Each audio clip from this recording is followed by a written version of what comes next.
The lord. దేవుని పరిశుద్ధ నామానికి మహిమ కలుగును గాక. ఉదయకాల సమయంన అనుదినమన్నా అనే కార్యక్రమాన్ని వీక్షిస్తున్న దేవుని బిడ్డలారా, మీ అందరికీ నా హృదయపూర్వకమైన వందనాలు. ఈ ఉదయకాల సమయం దేవుడు మనకిచ్చినటువంటి మాటను చదువుకుందాం. 1 యోహాను రాసిన పత్రిక 3వ అధ్యాయం 22వ వాక్యం. మనమేమి అడిగినను అది ఆయన వలన మనకు దొరుకును. దేవుని బిడ్డలారా, ఈ ఉదయకాల సమయంన దేవుడు మనతో చేస్తున్నటువంటి ఒక చక్కటి వాగ్దానం ఏంటంటే, మనము ఏది అడిగినా దేవుని వలననే మనకు దొరుకుతుందని. దేవుని బిడ్డలారా, ఈ ఉదయకాల సమయంలో నిజంగా ఆయనని ఏది అడిగితే అది ఆయన మనకిస్తానని వాగ్దానం చేస్తున్నాడు. మీరు అనుకోవచ్చు, మేము ఏండ్ల తరబడి అడుగుతున్నాం కానీ కొన్ని పొందుకోలేకపోతున్నాము. ఏండ్ల తరబడి దేవుని సన్నిధిలో ప్రతిరోజు ప్రార్థన చేస్తున్నాం కానీ మా జీవితంలో కార్యాలు జరగట్లేదని. దేవుని బిడ్డలారా, దేవుడు ఏమంటున్నాడంటే, మీరు ఏది కావాలంటే అది నన్ను అడగండి, నేను మీకు ఇస్తానంటున్నాడు. అయితే మన జీవితంలో కార్యం ఎందుకు జరగట్లేదంటే, దేవుని బిడ్డలారా, ఆ పై వాక్యం 20వ వాక్యం మనం గమనించినట్లయితే, దేవుడు మన హృదయం కంటే అధికుడై సమస్తమును ఎరిగి ఉన్నాడు గనుక మన హృదయము ఏ విషయములలో మన యందు దోషారోపణ చేయునో ఆయా విషయములలో ఆయన ఎదుట మన హృదయములను సమ్మతిపరుచుకొందమని. దేవుని బిడ్డలారా, ఒకవేళ మన హృదయము మన యందు దోషారోపణ చెయ్యని ఎడల దేవుని ఎదుట మనం ధైర్యము గలవారం అగుదము అంటున్నాడు. దేవుని బిడ్డలారా, ఈ విధంగా దేవుని సన్నిధిలో మనం ధైర్యంగా ఆయనను అడిగి ఎప్పుడు పొందుకుంటామంటే, మన హృదయము దేవుని ఎదుట దోషారోపణ చెయ్యకపోతే, మన మనస్సాక్షి సరిగ్గా ఉన్నట్లయితే తప్పక దేవుని సన్నిధిలో మనం ధైర్యంగా ఆయనను అడగగలుగుతాం. అంతేకాదు, మరియు మనం ఆయన ఆజ్ఞలు గైకొనొచ్చు ఆయన దృష్టికి ఇష్టమైనవి చేయుచున్నాము గనుక మనం ఏమి అడిగినా అది ఆయన వలన మనకు దొరుకును. దేవుని బిడ్డలారా, ఈ ఉదయకాల సమయంన దేవుని సన్నిధిలో మనం అడిగినవన్నీ మనం పొందుకోవాలి. దేవుని సన్నిధిలో మనం ఏదేది అడుగుతున్నామో వాటన్నిటికీ కూడా మనం జవాబు పొందాలంటే, మొట్టమొదటిగా మన హృదయము మన యందు దోషారోపణ చేయకూడదు. మనం ఒక మంచి మనస్సాక్షి కలిగి ఉండాలి. రెండవదిగా ఆయన ఆజ్ఞలను గైకొనాలి. మూడవదిగా ఆయన దృష్టికి ఇష్టమైనవి మనం చేయాలి. ఒక్కసారి ఉదయకాల సమయంలో మనం పరీక్షించుకోవాలి. ప్రియ దేవుని బిడ్డ, నిజంగా దేవునికి ఇష్టానుసారంగా మనం జీవిస్తున్నామా? మన హృదయములో కొంచెమైనా దేవునికి అయిష్టమైన వాటికి స్థానం ఉందా? నిజంగా మన హృదయము మనల్ని మనం పరీక్షించుకుందామండి.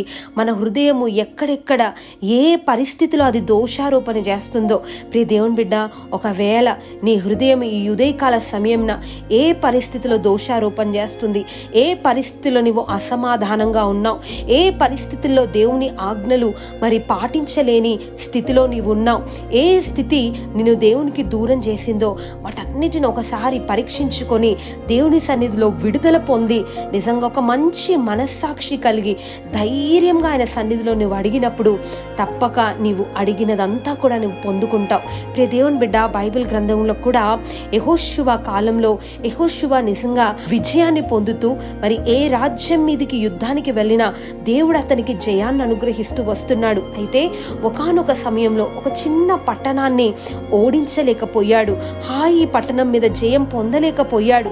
నిజంగా దేవుని సన్నిధానానికి వచ్చి ప్రార్థన చేస్తున్నాడు, ప్రభా ఏంటయ్యా ఇది, పెద్ద పెద్ద రాజ్యాలను మా చేతికి అప్పగించారు, ఈ చిన్న హాయి పట్టణంలో మేము ఓటమిని అనుభవించాము, దానికి కారణం ఏంటయ్యా అని అడిగినప్పుడు నిజంగా దేవుడు యెహోషువతో మాట్లాడుతున్నాడు. నీ యొక్క సమాజపు వారిలో, నీవు నడిపిస్తున్నటువంటి ప్రజలలో మరి ఒక వ్యక్తి నేను నా దృష్టికి ఇష్టము లేని కార్యం చేశాడు. మరి నేను ఏదైతే చెయ్యొద్దు అని చెప్పానో, మరి ఏ అపవిత్ర వస్తువులైతే నేను తీసుకోకూడదన్నానో ఆ అపవిత్రమైన వస్తువులను అతడు దొంగిలించాడు అని చెప్పినప్పుడు నిజంగా యెహోషువ వచ్చి ఎవరు ఆ వ్యక్తి అని మరి పరిశీలన చేసి ఆకానును కనుగొని రాళ్లతో కొట్టి చంపాడు. ఆ తరువాత మరలా హాయి పట్టణం మీదికి యుద్ధానికి వెళ్తే జయం పొందుకున్నాడు. దేవుని బిడ్డలారా, దీని ఆత్మీయ అర్థం ఏంటంటే, ఎప్పుడైతే దేవుని సన్నిధిలో మనం అడిగినది పొందుకోలేకపోతున్నామో, ఎందుకు అపజయ పాలవుతున్నామో దాన్ని మనం పరిశీలించి దాన్ని మనం ఛేదించగలిగితే, దాన్ని మనం నివారించగలిగితే, ఆకాను లాంటి స్వభావాన్ని మనం తీసివేయగలిగితే దేవుని బిడ్డలారా తప్పక జయం మన సొంతం అవుతుంది. అప్పుడు దేవుని సన్నిధిలో మనం ఏది అడుగుతే అడుగుతే దేవుడు అది మనకి ఇవ్వబోతున్నాడు.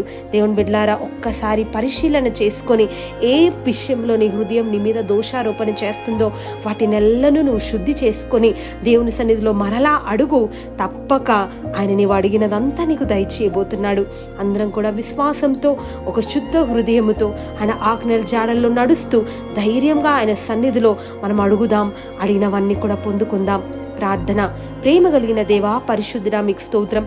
ఉదయకాల సమయంలో ప్రభా, అయ్యా మీరు ఏది అడిగితే అది నా వలన మీకు దొరుకుతుందన్నారు. నిజమే ప్రభా, మనుషుల వలన దొరకంది, కొన్నిసార్లు తల్లిదండ్రులు కూడా ఇవ్వలేనిది మీ దగ్గర మాకు దొరుకుతుంది నాయన. ఎప్పుడు ఇది సాధ్యమంటే ఇదిగో నాయన, మా హృదయము మా ఎడల ఏ దోషారోపణ చేయకపోతే, మీ ఆజ్ఞల జాడలో మేము నడుచుకుంటే, మీకు ప్రీతికరంగా మేము జీవిస్తే మేము ఏది అడుగుతా అది ఇస్తానన్నావు. ఉదయకాల సమయంలో అటువంటి మంచి మనస్సాక్షి, మంచి హృదయము అయ్యా ప్రతి ఒక్కొక్కరికి దయచేయమని యేసు నామాన అడిగి వేడుకుంటున్నాను తండ్రి.